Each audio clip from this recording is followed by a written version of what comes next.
চায়ে কয় চামচ চিনি খান? ১ চামচ নাকি ২ চামচ? চায়ে চিনি দিলে এই চায়ের আপনি কোনো উপকারিতা পাবেন না এবং চিনি ছাড়া এই চাটা আপনি খেতেই পারবেন না। এই চাটা আপনার কাছে মানে কোনো স্বাদ লাগবে না, পানচে লাগবে বা এটা কষকষ লাগবে।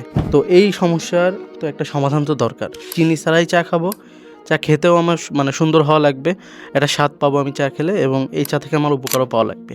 তাহলে সেই ক্ষেত্রে আমি বলব যে এই রোজেলা চাটা। আপনি যদি এই রোজেলা চাটা যদি আপনি নিয়মিত খান, তাহলে কী উপকার পাবেন?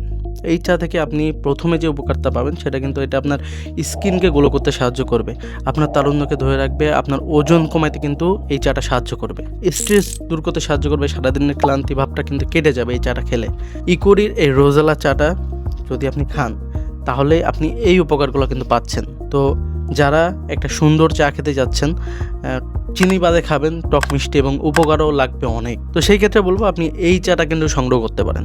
আর এই চাটা অর্ডার করতে আপনার নিচের অর্ডার নাও বাটনে ক্লিক করে আপনার নাম ঠিকানা দিয়ে এই চাটা অর্ডার করতে হবে, অথবা স্ক্রিনে যে নাম্বারটা দেখতে পাচ্ছেন এই নাম্বারে সরাসরি যোগাযোগ করেও কিন্তু আপনি এই চাটা সংগ্রহ করতে পারবেন।